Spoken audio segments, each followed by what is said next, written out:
Hello learners, welcome to my YouTube channel Bright English Hub. Today I am here in front of you to tell you about sentence and its part. आज मैं आपके समक्ष sentence और उसके parts के बारे में जानकारी देने के लिए उपस्थित हूँ. Learners, first we will know about what is sentence. वाक्य क्या है? वाक्य क्या किसे कहते हैं? A group of words which makes a complete sense is called a sentence. शब्दों का वह समूह जिससे पूर्ण भाव प्रकट होता है उसे वाक्य कहते हैं. A sentence is a group of words which makes a complete sense. Sentence एक ऐसा शब्दों का समूह है जो कि पूर्ण भाव प्रकट करता है, कंप्लीट सेंस प्रकट करता है, उसे हम वाक्य कहते हैं. For example, Ram is going to school. Example यहाँ पे हमने लिया कि Ram is going to school. Ram school जा रहा है. यहाँ पर राम का स्कूल जाना, गोइंग टू स्कूल, यहाँ पर एक भाव प्रकट हो रहा है, तो इसे हम क्या कहेंगे? ये एक शब्दों का ऐसा समूह है जो कि एक पूर्ण भाव प्रकट कर रहा है. वह क्या कहलाता है? वह सेंटेंस कहलाता है, वह वाक्य कहलाता है. Second, she drinks water. Third, Sita is writing a letter. इन सेंटेंसेस से हमें यह पता लग रहा है कि ये शब्दों के एक ऐसा समूह है जिससे कोई भाव प्रकट हो रहा है. यहाँ पर इस सेंटेंस में राम का स्कूल जाना प्रकट हो रहा है, तो यहाँ पर हम क्या कहेंगे कि जो राम का स्कूल जाना है वह एक पूर्ण भाव है और वह प्रकट हो रहा है, तो उसे इसको हम क्या बोलेंगे? सेंटेंस बोलेंगे. Second, she drinks water. क्या वह पानी पीती है? तो यहाँ पर उसका पानी पीना एक भाव प्रकट हो रहा है, तो यहाँ पर हम क्या बोलेंगे? these words makes a complete sense that called sentence. Sita is writing a letter. यहाँ पर सीता क्या कर रही है? पत्र लिख रही है. तो यहाँ पर सीता का क्या? पत्र लिखना एक भाव प्रकट हो रहा है जो कि एक पूर्ण भाव है कि सीता पत्र लिख रही है. तो यहाँ पर ये शब्दों का ऐसा समूह है जो कि एक पूर्ण भाव व्यक्त कर रहा है, पूर्ण भाव प्रकट कर रहा है, जिसे हम क्या कहते हैं? सेंटेंस कहते हैं, वाक्य कहते हैं. तो हमने जाना कि सेंटेंस क्या होता है. जो एक सेंटेंस वाक्यों का ऐसा समूह, शब्दों का ऐसा समूह होता है जो कि एक पूर्ण भाव प्रकट करता है, उसे क्या बोलेंगे? वाक्य बोलेंगे. Now we will discuss about parts of sentence. Sentence के कितने भाग होते हैं? There are two parts of a sentence. First, subject and second, predicate. Subject कर्ता और विधेय प्रेडिकेट को बोलते हैं. Subject, I have taken an example to understand subject. Mohan reads a book. In this example, Mohan reads a book. Mohan क्या? एक किताब पढ़ रहा है या पढ़ता है. तो यहाँ पर मोहन क्या होगा? यहाँ पर मोहन सब्जेक्ट होगा, कर्ता होगा. Mohan will be subject here. And Mohan runs. Here Mohan runs. Mohan क्या कर रहा है? दौड़ रहा है. तो यहाँ पर क्या? मोहन क्या हुआ? सब्जेक्ट होगा. Mohan will be subject here, कर्ता होगा यहाँ पर मोहन. जब हम एक सेंटेंस ले रहे हैं कि मोहन रीड्स अ बुक, और यहाँ पर हम यह सवाल करें कि हु रीड्स अ बुक, किताब कौन पढ़ रहा है? तो किताब कौन पढ़ रहा है? मोहन पढ़ रहा है. तो मोहन यहाँ पर क्या होगा? सब्जेक्ट होगा. सेकेंड, प्रेडिकेट, विधेय. Mohan reads a book. Here Mohan will be the subject. Mohan इस सेंटेंस में क्या होगा? कर्ता होगा. और रीड्स अ बुक क्या होगा? प्रेडिकेट होगा.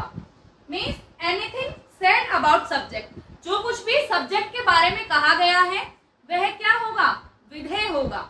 क्या सब्जेक्ट क्या है यहाँ पर? मोहन है. और बाकी रीड्स अ बुक, मोहन क्या कर रहा है? किताब पढ़ रहा है. तो यहाँ पर reads a book will be predicate, विधेय. हम ऐसे समझ सकते हैं कि जब किसी के बारे में कुछ कहा जा रहा है या कौन पढ़ रहा है, कौन कर रहा है, तब ये सवाल होते हैं, तो जो कौन का आंसर होगा, जो क्वेश्चन हु है उसका आंसर जो होगा वह सब्जेक्ट होगा। जिसके बारे में उस सेंटेंस में जिक्र हो रहा है वह क्या होगा, सेंटेंस का सब्जेक्ट होगा। और प्रेडिकेट जो सब्जेक्ट है उसे छोड़कर बाकी का जो सारा भाग होगा, वर्ब के साथ वाला जो भाग होगा वह क्या होगा, प्रेडिकेट होगा, विधेय होगा। जैसे कि यहाँ पर हमने देखा Mohan reads a book. Mohan क्या कर रहा है, किताब पढ़ रहा है। कौन पढ़ रहा है किताब, मोहन पढ़ रहा है। तो कौन का उत्तर मोहन है, और मोहन क्या है, सब्जेक्ट है। और मोहन क्या कर रहा है, एक बुक पढ़ रहा है। तो यहाँ पर रीड्स अ बुक क्या होगा, प्रेडिकेट होगा, विधेय होगा। तो हमने जाना कि एक सेंटेंस को दो भागों में विभाजित किया जाता है। जो उसका एक हिस्सा सब्जेक्ट कहलाता है और बाकी का हिस्सा प्रेडिकेट कहलाता है।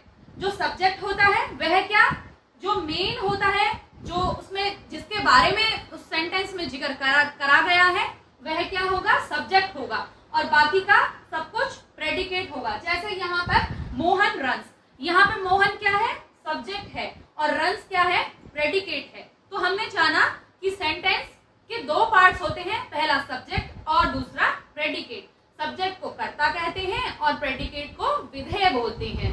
और सब्जेक्ट हमेशा फर्स्ट स्थान पर आता है और बाकी का सब कुछ प्रेडिकेट होता है। जैसे I will take one another example. Sita is singing a song. Then एक एग्जाम्पल मैंने लिया कि Sita is singing a song. Sita गाना गा रही है। कौन गाना गा रहा है, सीता गाना गा रही है। तो सीता यहाँ पर क्या होगा, यहाँ पर सीता सब्जेक्ट होगा। Sita will be subject here and is singing a song। Sita क्या कर रही है, गाना गा रही है। तो ये क्या होगा, this will be predicate। ये है predicate होगा, विधेय होगा।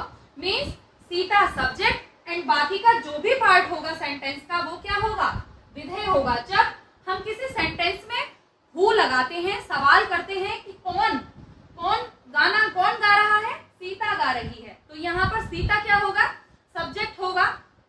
सीता विल बी कर्ता here, subject. And least part, बाकी का जो भी बचा हुआ पार्ट है वो क्या होगा, प्रेडिकेट होगा, विधेय होगा। अभी हमने पहले जाना कि जो सेंटेंस के पार्ट होते हैं वो दो पार्ट होते हैं, सब्जेक्ट और प्रेडिकेट, कर्ता और विधेय। अब हम जानेंगे पार्ट्स ऑफ अ सब्जेक्ट। कर्ता के कितने प्रकार भाग होते हैं। पहला क्वालिफायर और दूसरा हेड वर्ड या मेन वर्ड। सब्जेक्ट को कितने पार्ट में डिवाइड किया गया है, दो पार्ट्स में। पहला क्या होगा, क्वालिफायर होगा, या फिर दूसरा जो होगा वो होगा हेड वर्ड या मेन वर्ड। क्वालिफायर की जगह डिटरमाइनर, एडजेक्टिव्स और एडजेक्टिव फ्रेज यूज होंगे। जब किसी सेंटेंस में क्वालिफायर यूज हो रहा है तो उस सेंटेंस में डिटरमाइनर और एडजेक्टिव फ्रेज यूज होगा। और अगर किसी सेंटेंस में हेड वर्ड या मेन वर्ड यूज हो रहा है तो उनकी जगह नाउन या प्रोनाउन यूज होंगे। फॉर एग्जाम्पल, जैसे कि सेंटेंस में अगर किसी सेंटेंस में हेड वर्ड यूज हो रहा है, ओनली हेड वर्ड यूज हो रहा है और प्लस प्रेडिकेट यूज हो रहा है, तो फॉर एग्जाम्पल सीता सिंग्स। क्या सीता यहाँ पर क्या हुआ, सब्जेक्ट हुआ। सब्जेक्ट में क्या, qualifier, no qualifier. Here Sita will be noun. यहाँ पर सीता का जो प्रकट होना है, यहाँ पर नाउन की तरह सीता का यूज किया गया है। और सीता क्या होगी, यहाँ पर सब्जेक्ट होगी। और सीता नाउन है तो कि क्या सीता क्या माना जाएगा, इस सेंटेंस में हेड वर्ड माना जाएगा, मेन वर्ड माना जाएगा। यहाँ पर आई गो, आई क्या है, यहाँ पर सब्जेक्ट है और हेड वर्ड की तरह यूज हुआ है, मेन वर्ड की तरह यूज हुआ है, क्योंकि क्या है, आई एक क्या प्रोनाउन या नाउन की तरह यहाँ पर यूज हुआ है। दे प्ले, यहाँ पर दे जो है वो सब्जेक्ट है। सब्जेक्ट क्या, हेड वर्ड या मेन वर्ड है, जो कि एक नाउन और प्रोनाउन की तरह यूज हुआ है। बाकी का क्या, प्ले और गो और सिंग्स क्या है, प्रेडिकेट है। हेड वर्ड्स की जगह केवल नाउन और प्रोनाउन ही यूज किए जाएंगे, जैसे कि इन सेंटेंसेस में किए गए। सीता नाउन, आई और दे प्रोनाउन। यहाँ पर नाउन और प्रोनाउन का यूज किया गया। मीन्स इससे हम यह जान सकते हैं कि जो हेड वर्ड होगा, मेन वर्ड होगा, किसी भी सब्जेक्ट का जो पार्ट है, हेड वर्ड और मेन वर्ड, उनकी जगह नाउन और प्रोनाउन ही यूज किए जाते हैं। और जो क्वालिफायर होगा उसकी जगह डिटरमाइनर, एडजेक्टिव और एडजेक्टिव फ्रेज यूज किए जाते हैं। जैसे कि डिटरमाइनर, फिर एडजेक्टिव आएगा, उसके बाद हेड वर्ड आएगा, उसके बाद एडजेक्टिव फ्रेज आएगा। इस प्रकार से कुछ इस तरीके से यह सेंटेंस बनाया जाता है। अब हम जानेंगे जब किसी सेंटेंस में क्वालिफायर प्लस हेड वर्ड और प्रेडिकेट यूज किया गया है, तब उस सेंटेंस में क्वालिफायर को पहचानेंगे कि क्वालिफायर उस सेंटेंस में क्या यूज किया गया है। अब अ बॉय रन्स, एक सेंटेंस है कि ए बॉय रन्स। ए यहाँ पर क्या है, क्वालिफायर की तरह यूज हुआ है, और ए क्या है, डिटरमाइनर है। और हेड वर्ड बॉय नाउन या प्रोनाउन की तरह यूज किया गया है। जैसे कि मैंने बताया आपको कि हेड वर्ड की जगह केवल क्या आएगा, नाउन या प्रोनाउन ही यूज होगा। और बाकी का जो भी बचा हुआ पार्ट है, रेस्ट पार्ट क्या कहलाएगा, प्रेडिकेट कहलाएगा, विधेय कहलाएगा। एन एलिफेंट मूव्स, एन यहाँ पर क्या है, डिटरमाइनर है, एलिफेंट हेड वर्ड हो जाएगा, और बाकी का प्रेडिकेट मूव्स क्या हो जाएगा, प्रेडिकेट विधेय हो जाएगा। और दी सन शाइन, तो दी क्या है, डिटरमाइनर है, और सन हेड वर्ड मेन वर्ड हो जाएगा, और बाकी का प्रेडिकेट रह जाएगा क्या, shine. Shine will be the predicate in this sentence. तो हमने जाना जब किसी सेंटेंस में क्वालिफायर प्लस हेड वर्ड और प्रेडिकेट यूज किया गया है, तो वहां पर क्वालिफायर क्या यूज किया गया है, इन सेंटेंसेस में डिटरमाइनर का यूज किया गया है एज अ क्वालिफायर। पहले हमने जाना कि क्वालिफायर की जगह किसका यूज हुआ था, डिटरमाइनर का यूज हुआ था। अब हम जानेंगे जब किसी सेंटेंस में क्वालिफायर, डिटरमाइनर प्लस एडजेक्टिव का भी यूज हुआ है, और हेड वर्ड और प्रेडिकेट, जब किसी सेंटेंस में क्वालिफायर की जगह किसका यूज हुआ है, डिटरमाइनर का, और एडजेक्टिव फ्रेज का यूज हुआ है क्वालिफायर में, तो तब कंडीशन क्या होगी। ए ब्लैक कैट रन्स, अब एक सेंटेंस है कि ए ब्लैक कैट रन्स। ए यहाँ पर क्या होगा, डिटरमाइनर होगा, और एडजेक्टिव क्या, ब्लैक, क्योंकि एडजेक्टिव क्या होता है, जब कोई शब्द किसी नाउन या प्रोनाउन की क्या विशेषता बताता है, उसे क्या बोलते हैं, एडजेक्टिव बोलते हैं। A black cat runs, here black will be the adjective and head word cat, and बाकी का जो भी पार्ट होगा runs, वो क्या होगा, प्रेडिकेट होगा, विधेय होगा। His elder brother plays, his in this sentence his will be the determiner and elder will be the adjective and brother will be head word या main word, और plays predicate. The beautiful girl स्लीप्स, the क्या होगा यहाँ पर, determiner होगा, और beautiful क्या होगा, एडजेक्टिव होगा, और गर्ल हेड वर्ड या मेन वर्ड, और स्लीप्स क्या होगा, प्रेडिकेट। जैसे मैंने आपको पहले बताया, हेड वर्ड की जगह क्या यूज करेंगे, नाउन और प्रोनाउन का ही यूज किया जाता है हेड वर्ड की जगह। तो यहाँ पर हमने देखा कि जब किसी कोई सेंटेंस दिया हुआ है, कौन सा सेंटेंस, कि कोई भी सेंटेंस जो कि डिटरमाइनर से चालू हो रहा है, और उसमें एडजेक्टिव भी है, और हेड वर्ड आ रहा है, और देन बाकी का जो भी पार्ट होगा वो प्रेडिकेट होगा, तब वह कंडीशन क्या होगी कि क्वालिफायर की जो जगह है उसकी जगह डिटरमाइनर और एडजेक्टिव का यूज किया गया है। अब हम जानेंगे जब किसी सेंटेंस में डिटरमाइनर, एडजेक्टिव और हेड वर्ड, एडजेक्टिव फ्रेज और प्रेडिकेट का यूज हुआ है, तब हम उसमें डिटरमाइनर और एडजेक्टिव फ्रेज कैसे पहचानेंगे। अब एक एग्जांपल लेते हैं, the old man standing in the corner laughs. तो यहाँ पर द क्या होगा, डिटरमाइनर होगा, ओल्ड क्या होगा, यहाँ पर एडजेक्टिव होगा, और man will be the head word, main word, and standing in the corner will be adjective phrase.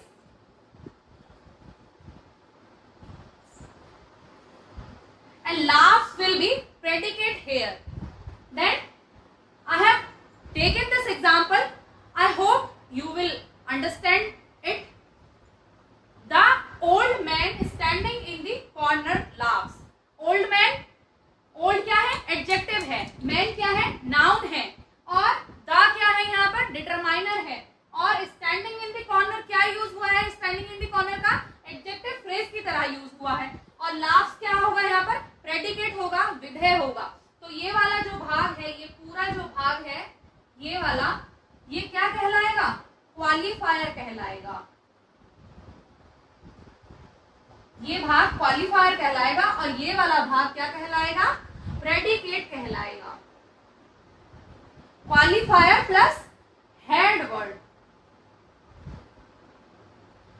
अभी हमने जाना जब किसी सेंटेंस में डिटरमाइनर और एडजेक्टिव फ्रेज का यूज हो रहा है तो हम उसे कैसे पहचानेंगे। अब हम जानेंगे किसी सेंटेंस में गिरिरन वर्ब प्लस आईएनजी का जब यूज हो रहा है तो उसमें हम उसे कैसे पहचानेंगे।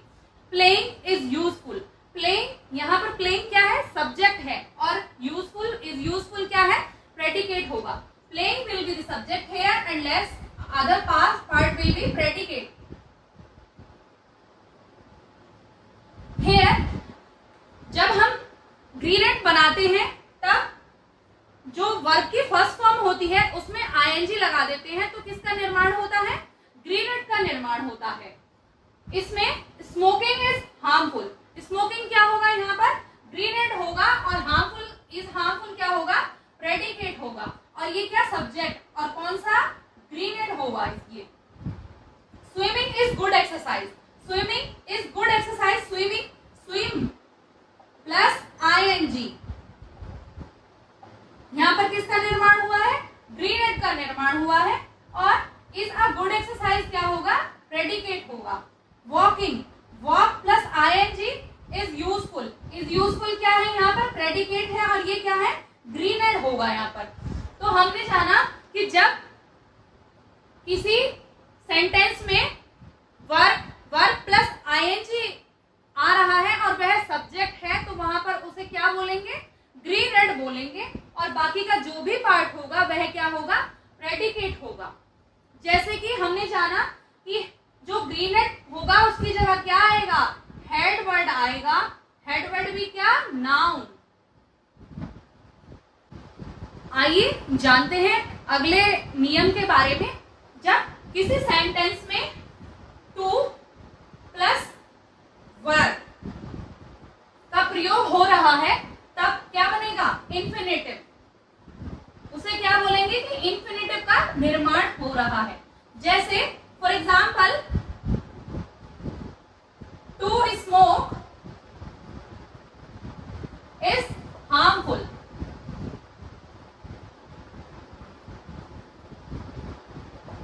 यहां पर टू स्मोक क्या होगा, इंफिनिटिव होगा। और इज हार्मफुल क्या होगा, प्रेडिकेट होगा। अब दूसरा एग्जांपल लेते हैं, टू वॉक इज यूजफुल। यहां पर टू वॉक क्या है, यहां पर इंफिनिटिव है और is useful will be predicate here. हमने जाना कि जब वर्ब से पहले टू का यूज होता है, वर्ब से पहले टू ऐड कर दिया जाता है, वर्ब से पहले टू लगाया जाता है, तब किसका निर्माण होता है, इंफिनिटिव का निर्माण होता है।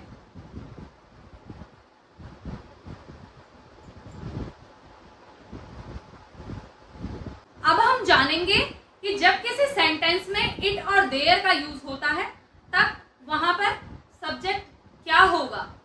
इट वॉज रेनिंग, ये सेंटेंस मैंने लिया है, क्या है, इट वॉज रेनिंग।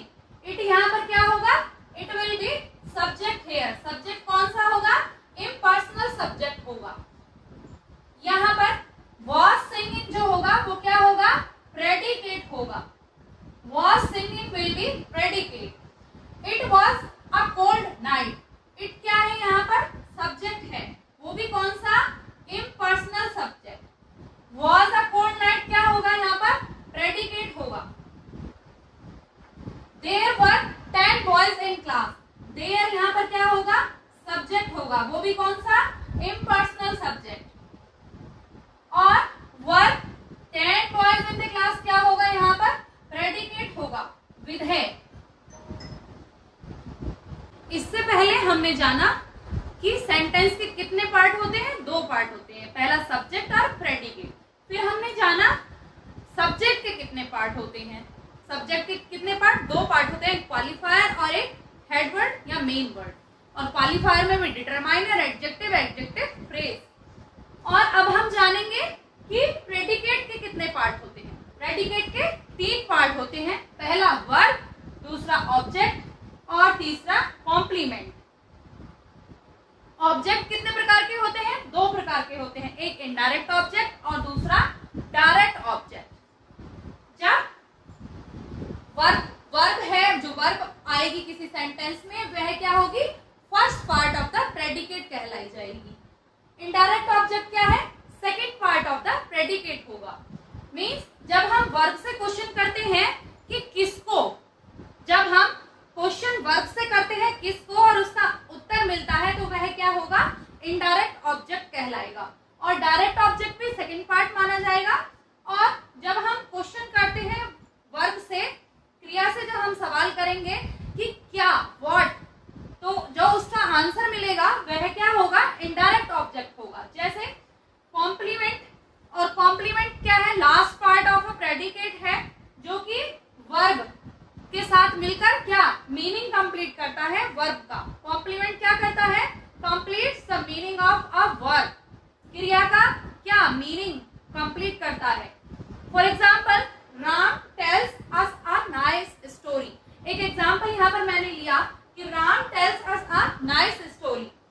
राम क्या होगा, यहाँ पर सब्जेक्ट होगा, टेल्स क्या है, वर्ब है, और अस क्या है, इनडायरेक्ट ऑब्जेक्ट है। क्यों है, जब हम बोलेंगे कि राम किसको नाइस स्टोरी सुना रहा है, किसको अच्छी कहानी सुना रहा है, तो यहाँ पर सवाल का जो आंसर होगा वो अस आएगा। तो अस क्या होगा, यहाँ पर इनडायरेक्ट ऑब्जेक्ट होगा। जैसे मैंने आपको अभी पहले बताया कि जब हम क्रिया से सवाल करेंगे कि किसको, तो यहाँ वो जो आंसर होगा वह क्या होगा, इनडायरेक्ट ऑब्जेक्ट होगा। और जब हम क्रिया से आंसर करेंगे कि राम टेल्स किसको सुना रहा है स्टोरी, तो क्या आएगा, इनडायरेक्ट ऑब्जेक्ट आएगा।